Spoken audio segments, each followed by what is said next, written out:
अरे, आप आ गए। मुझे तो पता ही नहीं चला।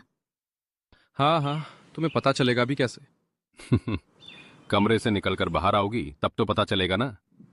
तुम तो हर समय कमरे में ही पड़ी रहती हो।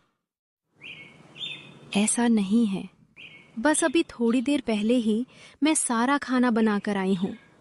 सोचा थोड़ा आराम कर लूँ। वैसे भी प्रेगनेंसी में आराम करना जरूरी होता है। हाँ, मैं जानता हूं कि तुम प्रेग्नेंट हो और कोई मैं तुमसे बहुत ज्यादा काम करने की नहीं कह रहा था, बाहर दरवाजे तक आने की कह रहा था। शीला कोई जवाब नहीं देती। अब चलो खाना लगा दो, मुझे भूख लगी है। शीला तुरंत उठती है। वो अमित और बाकी सभी घर वालों के लिए खाना लगाने चली जाती है। सास, ससुर और अमित डाइनिंग टेबल पर बैठे हुए हैं, जबकि शीला सभी के लिए खाना लगा रही है। इस दौरान घर के किसी भी सदस्य को इस बात की जरा भी चिंता नहीं है कि शीला को भी साथ ही खाना खिलाया जाए।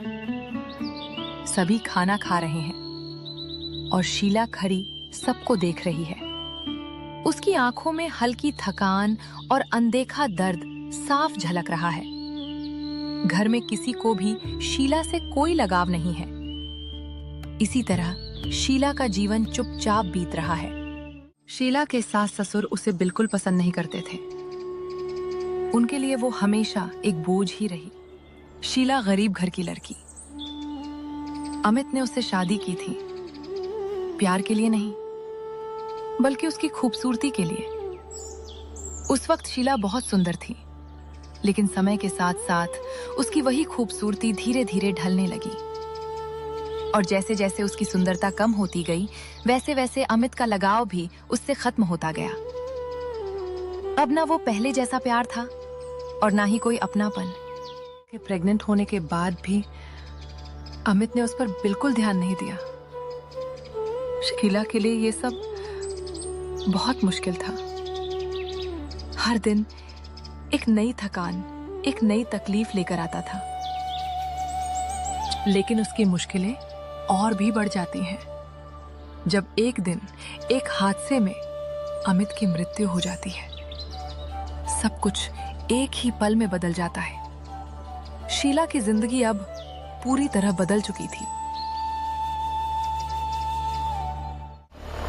अभी लगभग 15 दिन ही बीते थे और इसी बीच उसके सास ससुर उसे घर से निकाल देते हैं।